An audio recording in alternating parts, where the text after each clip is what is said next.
हमारे लोग जो बच्चे इकट्ठे होते थे सम्मानित साथियों, उन कैडराइज बच्चे थे, वो भी जाने, क्योंकि उनके बीच में कैडर नहीं था, ये लगे। और सम्मानित साथियों, वो अपनी लाइन से रास्ता भटक गए बच्चे, हम उनको अब भी कवर कर सकते हैं, आज भी कवर कर सकते हैं सम्मानित साथियों।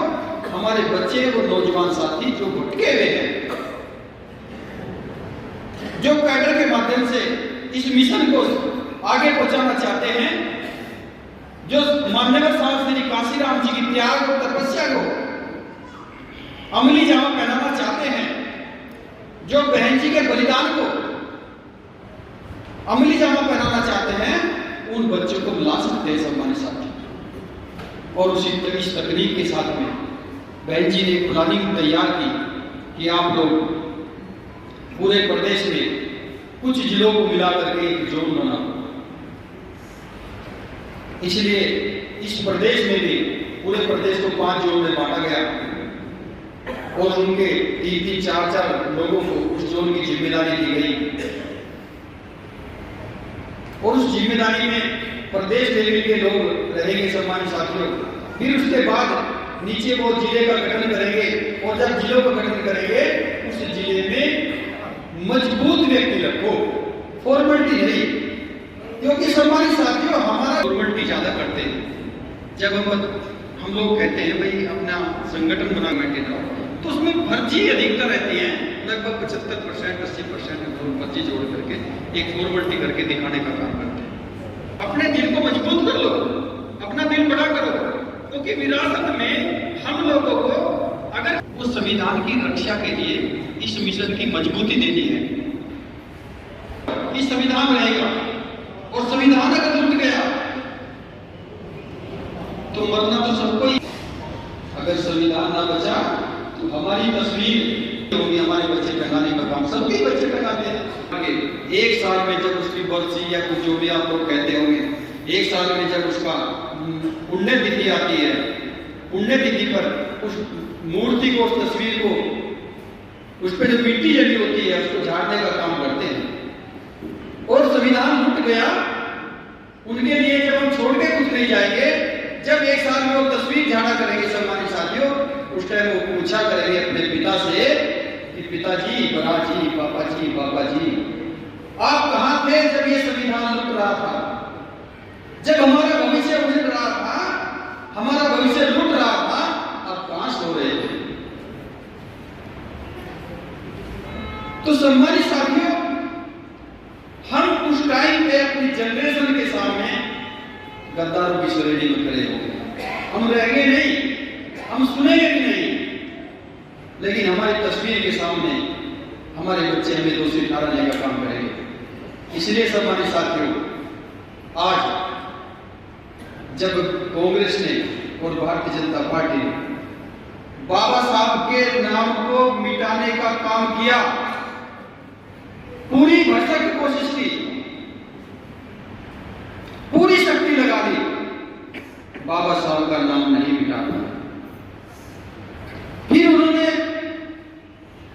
बहुजन समाज पार्टी को, क्योंकि बहुजन समाज पार्टी ने उस नाम को मिटने नहीं दिया, वो रखवाली थी, वो पहरेदार थी बाबा साहब की, उस नाम को, उस बीज को बोने के लिए, करोड़ों करोड़ों बाबा साहब पैदा करने के लिए मान्यवर साहब श्री काशीराम जी ने बहुजन समाज पार्टी का निर्माण किया, और बहुजन समाज पार्टी ने बाबा साहब के नाम को का काम करो। फिर वो लोग इकट्ठे होकर के, सब लोग इकट्ठे होकर के बहुजन समाज पार्टी को खत्म करने में लग गए। और जब बहुजन समाज पार्टी भी सब लोग इकट्ठे होकर भी उठा लिया, ड्रामे करने लगे कि संविधान अगर कोई बचा सकता है हम बचा सकते हैं। बात को अखबार लिखेगा, हमारी बात को टीवी दिखाने का काम करेगा, हमारी चर्चा को कोई आगे बढ़ाने का काम करेगा, हमारे विषय को कोई जोरदार रफ्तार देने का काम करेगा, हमारे बच्चों के भविष्य के बारे में कोई सोचने का काम करेगा। नहीं सोचेगा, दूसरा कोई नहीं सोचेगा। दूसरा सोचता है हम लोग दफन हो जाएं, दूसरा सोचता है ये लोग रेंगने लगे, दूसरा सोचता है ये लोग हमारे गुलाम बन जाएं, विरोधी लोग सोचते हैं ये हमारा पानी भरने लगे, हमारी गुलामी करने लगे, और जिस तरह से इनके बुजुर्ग हमारी बासी रोटी खा करके हल बहाने का काम करते थे, हमारी खट्टी लाशी पी करके हमारा हल जोतने का काम करते थे, उसी पोजीशन पे ये लोग आ गए। वो चाहते हैं। इसलिए सम्मानित साथियों, आपने कभी नहीं देखा होगा कि झोपड़ी में गरीब रोता हुआ बिलखता हुआ मजदूर का बच्चा, उसके पीछे कभी कोई कैमरे वाला लगा हो, उसने कभी टीवी में कोई बहस होती देखी हो आपने, कभी शिक्षा में आपने टीवी में कोई है तो अपने अधिकार की लड़ाई लड़ना शुरू कर दे। हमारे अधिकारों की बात कोई नहीं करना चाहता सम्मानित साथियों, ये बात आपको खुद ही तैयार करनी पड़ेगी।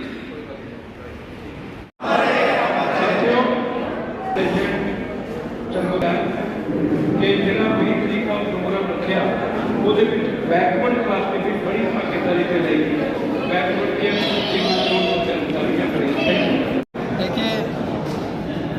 पहले तो हम आपके चैनल के माध्यम से आपका धन्यवाद करते हैं कि आप लोग दबे कुचलों के मसीहा उनके त्याग तपस्या को आगे प्रचार करने का काम करें, ऐसी हमें उम्मीद है। और सम्मानित हमारे जितने भी मीटिंग में सभी कार्यकर्ता बैठे थे, सम्मानित हमारे पदाधिकारीगण, हमारे बीच में डॉक्टर अवतार सिंह करीमपुरी जी जो इस प्रदेश के मुख्य प्रभारी हैं और पंजाब के प्रदेश अध्यक्ष हैं, और चंडीगढ़ के भी मुख्य प्रभारी हैं, वो भी साथ में हैं। और हमारे बीच में इस प्रदेश के प्रदेश अध्यक्ष भी राणा जी साथ में हैं, और तीनों हमारे प्रदेश के प्रभारी। आज केवल विषय यही था कि बहुजन समाज पार्टी का जो स्ट्रक्चर आदरणीय बहन कुमारी मायावती जी ने जोन स्तर पे और विधानसभा लेवल, जिला लेवल पे और सेक्टर स्तर पे संगठन बनाने की जो जिम्मेदारी दी है, उसी के बारे में अपने कार्यकर्ताओं को, अपने पदाधिकारी को बताने का काम किया। सर, क्या देखते हैं जम्मू कश्मीर में जिस तरह से अब विधानसभा चुनाव हुए, चुनावों के बाद अभी भारतीय जनता पार्टी के कुछ नेता जो हैं वो पुराने मुद्दों पर बातचीत करते हैं, लेकिन मौजूदा हालात की बात कोई नहीं कर रहा, बेरोजगारी, युवाओं की, और बड़े पैमाने पर यहाँ शराब के ठेके जम्मू संभाग में 291 ठेके हैं, उन पर भी कोई चर्चा करने को राजी नहीं है, सिर्फ पुराने मुद्दों पर ही बात होती है। बिल्कुल निश्चित तौर पर बहुत सारी समस्याएं हैं, वो किसानों की हो, चाहे नशे की हो, बेरोजगारी की हो, शिक्षा की हो, बहुत सारी समस्याएं प्रदेश में है, और उन समस्याओं को लेकर के हम जनता के बीच जा रहे हैं, अपनी बात को रखने का काम कर रहे हैं, और हम अपने लोगों को बता करके इसका समाधान भी करवाने का काम करेंगे। निश्चित तौर पर हम जब सत्ता में अगर बहुजन समाज पार्टी की जब भागीदारी हुई, निश्चित तौर पर पहले ही घंटे में इस काम को हम करने का काम करेंगे। आज भी हालात जो है वो सामान्य नहीं माने जा रहे हैं, जो जिस तरह से सोशल मीडिया या फिर नेशनल मीडिया दिखाता है, क्या लगता है आपको कि क्यों एक फुल फ्लेज स्टेट भी जो है वो नहीं चला पा रहे मुख्यमंत्री? देखिए, पंजाब में बहुजन समाज पार्टी ने 15 मार्च साहब कांशीराम जी के जन्मदिन पे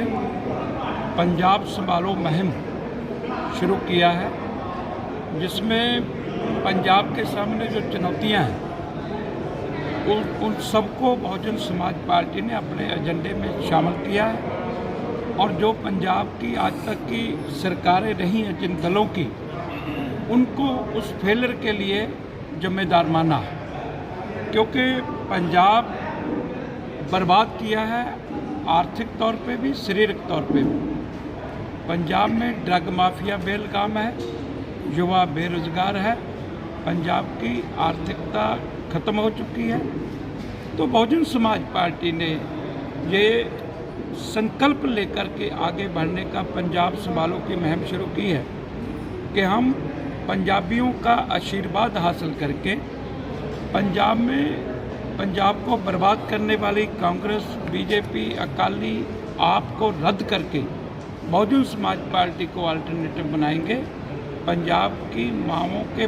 पुत को बचाने का, बहनों के भाई बचाने का हमने आंदोलन शुरू किया है, और मैं धन्यवाद करता हूं पंजाबियों का कि पंजाब बहुजन समाज पार्टी को एक मजबूत विकल्प के रूप में देख रहा है, सहयोग कर रहा है, और हम नया पंजाब पंजाबियों के आशीर्वाद से बनाएंगे। आज हम लोग कठुआ में एक जो जगवड़ में जो एक कार्यकर्ता सम्मेलन रखा गया, इसमें हमारे जो नेशनल कोऑर्डिनेटर नवचर्चित है जिनको यहाँ पे बहन जी के आदेश द्वारा यहाँ कठुआ में भेजा गया। जम्मू कश्मीर में जो कमान है वो संभाली गई। आज उनका जो कठुआ के कार्यकर्ता थे, हमारे प्रदेश के कार्यकर्ता थे, उनके साथ जो आज पहला इंटरेक्शन था और उनका जो बहन जी द्वारा दिशा निर्देश दिए गए, उसी दिशा निर्देश के अनुसार यहाँ पे जो हमारी बहुजन समाज पार्टी की कठुआ की टीम, उसके साथ स्टेट की जो टीम है, उन सबका यहाँ पे हमने वेलकम करा। हमारे नेशनल कोऑर्डिनेटर साहब का, जो हमारे स्टेट के कोऑर्डिनेटर साहब हैं, उनका सबका वेलकम करा और जो हमारे कार्यकर्ताओं ने उनका तहे दिल से यहाँ पे स्वागत करके उनको अपनी मौजूदगी का जो एहसास है वो करवाया। और साथ ही साथ जो कठुआ में पूरे प्रदेश में सबसे ज़्यादा जो बहुजन समाज पार्टी का जो एक जनाधार है, उसको और ज़्यादा बढ़ाने का जो काम है, जो एक मुहिम है, वो आज चलाई है। आने वाले जो नए इलेक्शन है, उनकी जो एक रणनीति है, जो एक नई तरीके से उसको इस्तेमाल करके हम लोग अपने जो जन जन तक, लोगों के घर घर तक पहुंचने का जो एक काम है वो करेंगे। और यहाँ से हमारे कार्यकर्ता, हमारे जितने भी पार्टी के आला अधिकारी और उनके साथ साथ हमारे जनप्रतिनिधि या फिर हमारे जितने भी लोग हैं, वो बहुजन समाज पार्टी की रीढ़ की हड्डी हैं। और कठुआ में हम लोग बहुजन समाज पार्टी को और ज़्यादा मजबूत करने के लिए आज यहाँ पे वचनबद्ध हुए हैं। और अपना जो कोऑर्डिनेटर साहब आए हैं, इनको आश्वासन दिया है कि कठुआ से बहुजन समाज पार्टी जैसे हर प्रकार, हर साल की भांति यहाँ से इस साल और अपना जनाधार मजबूत करेगी। धन्यवाद। जय भीम, जय भारत।